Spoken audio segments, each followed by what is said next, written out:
Hey guys, welcome back to my channel. आप सुन रहे थे मेरे साथ love you Zindagi. Love you Zindagi भाग 39। अवी के गले लगी नैना कुछ देर के लिए भूल गई कि उसके मम्मी पापा और अवी की मॉम वहीं खड़े हैं। सबको वहां देखकर अवी धीरे से बुदबुदाया, नैना सब हमें ही देख रहे हैं, कंट्रोल योरसेल्फ बच्चे। नैना ने सुना तो वह जल्दी से अवी से दूर हटी और सौंदर्या जी की तरफ देखकर कहा, सॉरी मॉम, वो इट्स ओके बेटा। विपिन जी आइए अंदर चलते हैं, खाना तैयार है। सौंदर्या जी ने कहा तो सभी अंदर जाने के लिए आगे बढ़ गए। अवी सबके साथ जाने लगा तो नैना ने उसका हाथ पकड़कर उसे रोक लिया। अवी ने नैना की तरफ देखकर अपनी भवें उचकाई तो नैना ने कहा, यह सच में सदमे जैसा था पड़ोसी। पता है 2 दिन से मैं डैड को बहुत ज्यादा मिस कर रही थी, इतना कि मैंने उन्हें फोन भी नहीं किया, क्योंकि अगर मैं उन्हें फोन करती तो शायद इमोशनल हो जाती। मैं इमोशनल होना नहीं चाहती पड़ोसी। नैना तुम इमोशनल हो, तुम्हें पता है तुम्हारे अंदर कितनी सारी फीलिंग्स हैं जिन्हें तुम जाहिर करने से डरती हो, क्योंकि तुम नहीं चाहती तुम्हें किसी की आदत लगे। तुम एक बहुत ही केयरिंग, स्वीट और इनोसेंट लड़की हो। नैना, अगर तुम्हारे गुस्से और मूड स्विंग को साइड कर दिया जाए तो तुम बहुत रोमांटिक भी हो। वैसे मेरे लिए तुम दुनिया की सबसे खूबसूरत लड़की हो। अवी ने नैना के चेहरे को अपने हाथों में लेकर कहा, हाँ शायद, पर आज मुझे वो केयरिंग, लविंग और स्वीट इंसान तुम में नजर आ रहा है। Thank you so much. Naina ने मुस्कुराकर कहा, ओह तो अब तुम मुझे थैंक यू कहोगी।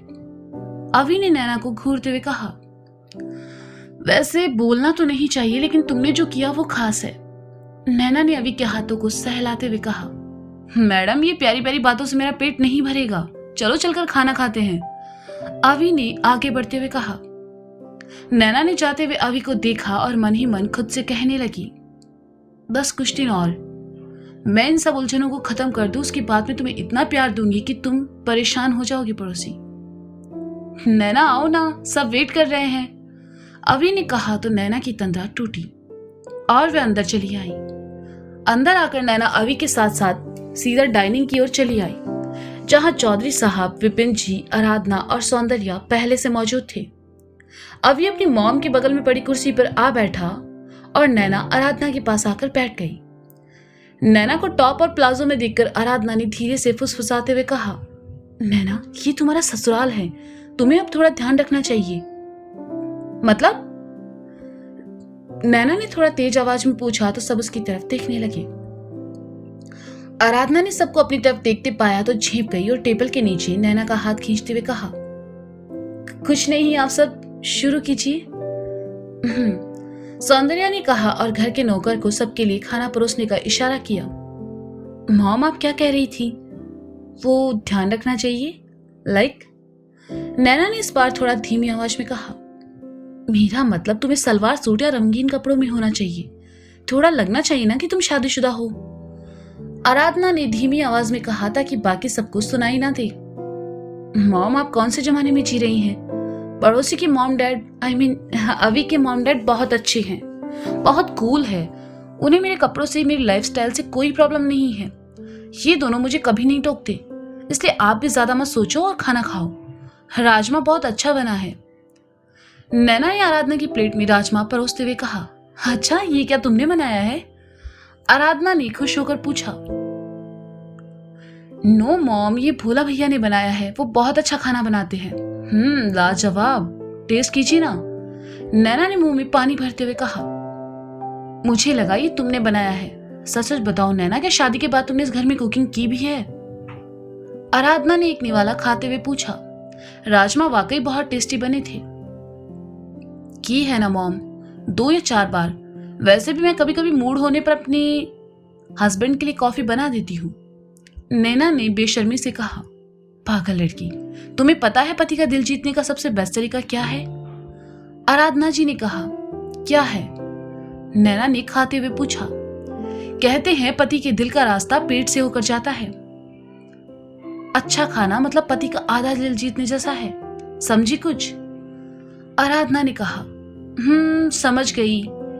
नैना ने बेपरवाही से कहा, क्योंकि इस वक्त उसे ये अजीबोगरीब बातें सुनने से ज्यादा बेहतर राजमा लग रहा था। अरे भाई आराधना जी, सारी बातें क्या यही करेंगी? विपिन जी ने कहा, तो जो कि बहुत देर से नैना और आराधना को देख रहे थे। माफ करना, वो बस ऐसे ही, आराधना ने झेंपते हुए कहा।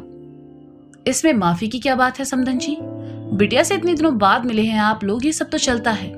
वैसे हम आपको और समधी जी को इतनी जल्दी जाने नहीं देंगे, कुछ दिन रहिए, रुकिए चंडीगढ़ में हमारे साथ, क्यों सौंदर्या? चौधरी साहब ने कहा। हाँ बिल्कुल, आपने तो मेरे मुंह की बात छीन ली, मैंने तो हॉस्पिटल से लीव भी ले ली है, सौंदर्या जी ने कहा। अरे नहीं नहीं भाई साहब, क्या कह रहे हैं आप, बेटी के ससुराल में ऐसे रुकना ठीक नहीं लगता। नैना से मिलने का मन था सो चले आए, शाम में लौट जाएंगे, विपिन जी ने कहा। मैं आपकी बात से बिल्कुल सहमत नहीं हूं समधी जी, बाकी आप नैना से पूछ लीजिए, चौधरी साहब ने कहा। पापा इतने प्यार से बोल रहे हैं तो रुक जाइए ना, नैना ने कहा। हाँ रुक जाइए, मुझे भी आपसे कुछ बात करनी है और आप दोनों के साथ थोड़ा टाइम भी स्पेंड करना है, तो प्लीज रुक जाइए, इस बार अभी ने कहा। ठीक है, लेकिन सिर्फ एक दिन, विपिन जी ने कहा। एक दिन, 2 दिन, आप जितना दिन चाहे रुक सकते हैं, इसे अपना ही घर समझे। अब खाना खाइए, बातों बातों में ठंडा हो रहा है, चौधरी साहब ने हंसते हुए कहा। तो विपिन जी मुस्कुरा उठे और फिर सब खाना खाने लगे। खाना खाने के बाद चौधरी साहब विपिन जी के साथ स्टडी रूम में चले आए। सौंदर्या जी आराधना जी को अपना घर दिखाने लगी, जो कि काफी बड़ा और आलीशान था।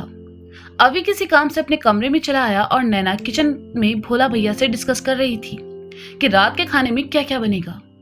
घर देखने के बाद आराधना जी और सौंदर्या जी हॉल में चली आई। नैना बाहर आई, उन्हें हॉल में देखा तो सीधे उनके पास चली आई। नैना, तुम्हारी मोम थक गई होंगी, इन्हें अपने कमरे में लेकर जाओ, थोड़ा आराम कर लेंगे और मैं भोला से कहकर जूस भिजवाती हूँ, सौंदर्या जी ने कहा।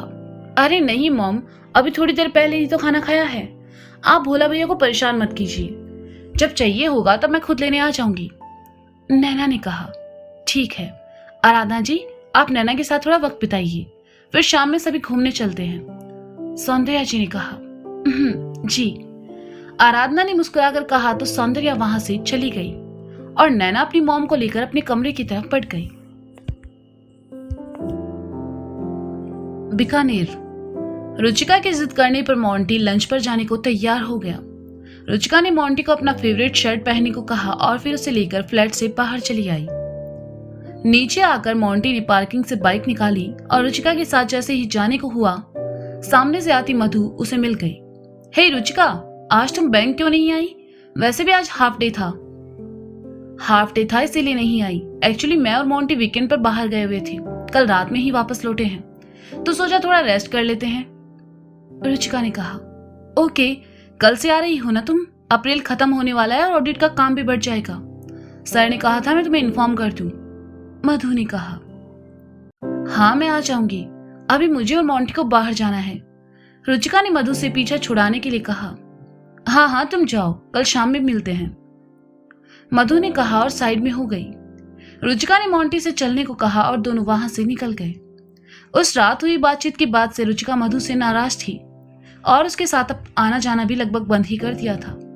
लेकिन मोंटी के सामने रुचिका से ये बात जाहिर नहीं हुई और वह मधु से अच्छे से बात कर रही थी। वहीं रुचिका और मोंटी के जाने के बाद मधु ने मुंह बनाकर कहा, हूर को खुद को हूर की परी समझती है, पता नहीं ये मोंटी ने क्या देखकर इससे शादी की। लेकिन तुम मेरी बात का यकीन करो या ना करो रुचिका, एक दिन तुम्हारा ये मोंटी तुम्हें धोखा जरूर देगा। मधु ये सब सोच ही रही थी कि उसका फोन बजा और उसने फोन कान से लगाकर कहा, हाँ बेबी कहाँ हो? हाँ बाबा शाम मिल रहे हैं, हाँ हाँ पक्का, कहते हुए मधु वहां से अपने फ्लैट की तरफ चली गई। मोंटी रुचिका के साथ बाइक पर चले जा रहा था। मौसम अच्छा था और ज्यादा धूप भी नहीं थी। उस पर मोंटी के पीछे बैठी रुचिका ने उसकी कमर को मजबूती से थाम रखा था। दोनों बहुत खुश थे और उनके चेहरे की मुस्कुराहट बता रही थी कि बाहर आकर उन दोनों ने काफी अच्छा वक्त भी बिताया। दोनों शादी से पहले अपने पुराने पलों को याद करते हुए बातें करने लगे। मोंटी बाइक लेकर जैसे ही ट्रैफिक से निकला, बगल में खड़ी गाड़ी में बैठी माला की नजर उस पर पड़ी और उसने अपने ड्राइवर से कहा, उस बाइक के पीछे चलो। लेकिन मैडम आपको तो होटल जाना है, ड्राइवर ने कहा। जितना कहा है उतना करो, उस बाइक का पीछा करो, माला ने थोड़ा गुस्से में कहा। तो ड्राइवर ने गाड़ी मोंटी की बाइक के पीछे बढ़ा दी। मोंटी और रुचिका इससे बेखबर अपनी बाइक पर चले जा रहे थे। उन्हें साथ बैठे देखकर माला का दिल चलने लगा। कुछ देर बाद मोंटी बाइक लेकर एक खूबसूरत से रेस्टोरेंट के बाहर रुका। रुचिका बाइक से नीचे उतरी और एंट्री गेट की तरफ जाने लगी। उसने वन पीस घुटनों से नीचे तक गुलाबी और आसमानी फूलों वाला फ्रॉक पहना था। उसके साथ सफेद रंग के ऊंचे सोल वाले जूते, साथ ही नॉर्मल मेकअप किया हुआ था और बालों को खुला छोड़ा हुआ था। उसके चेहरे की खुशी और आंखों की चमक उसे आज और भी ज्यादा खूबसूरत बना रही थी। मोंटी बाइक पार्किंग में लगाने चला गया और कुछ देर बाद वापस आया तो रुचिका उसकी बाह थामे रेस्टोरेंट के अंदर चली गई। माला ने ड्राइवर को गाड़ी रेस्टोरेंट के दरवाजे पर रोकने को कहा। वह नीचे उतरी और कहा, तुम गाड़ी लेकर जाओ, मैं होटल खुद से चली जाऊंगी। लेकिन मैडम, मैं बॉस से क्या कहूंगा? ड्राइवर ने कहा, तुम्हें उनसे कुछ कहने की जरूरत नहीं है, अब जाओ यहां से। माला ने उखड़े स्वर में कहा। उसके चेहरे से साफ बयां हो रहा था कि मोंटी और रुचिका का उसे साथ पसंद नहीं आ रहा था। माला अंदर चली आई और मोंटी रुचिका को ढूंढने लगी। उन्हें ढूंढते हुए माला की नजर शीशे के पास कॉर्नर वाली टेबल पर चली गई, जहां रुचिका और मोंटी एक दूसरे के सामने बैठे थे। रेस्टोरेंट में बस 6 टेबल थे और सब बुक थे। माला को तो बस मोंटी और रुचिका का मूड खराब करना था, इसलिए वह जैसे ही उनकी तरफ जाने लगी, वेटर ने आकर कहा, एक्सक्यूज मी मैम, अभी यहाँ सारे टेबल्स बुक हैं, तो क्या आप थोड़ी देर के लिए वेटिंग एरिया में बैठकर वेट कर सकती हैं प्लीज? नो, इट्स ओके, वो दोनों मेरे दोस्त हैं, मैं उन्हें ज्वाइन कर लूंगी। माला ने एक बड़ी मुस्कान के साथ कहा। ओके, नो प्रॉब्लम मैम, लड़के ने सहजता से कहा और वहां से चला गया।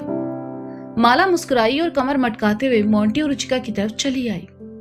माला खूबसूरत तो थी ही, रेस्टोरेंट में बैठे आधे से ज्यादा लड़कों की नजर आज उस पर थी।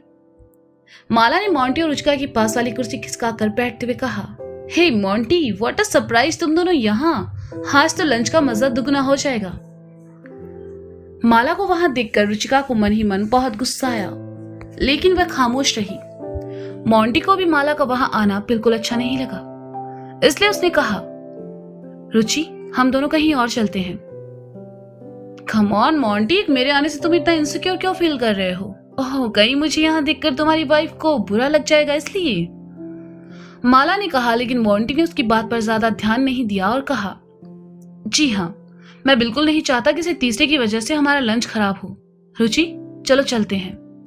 इट्स ओके मोंटी, वैसे भी मुझे यहाँ तुम्हारे अलावा कोई दिखाई नहीं दे रहा। शायद हमारा ऑर्डर आ गया, चलो खाते हैं।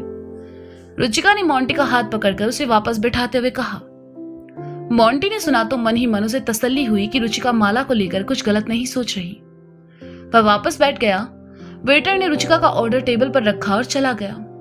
माला के सामने रुचिका ने जानबूझकर मोंटी को अपने हाथों से खिलाना शुरू कर दिया।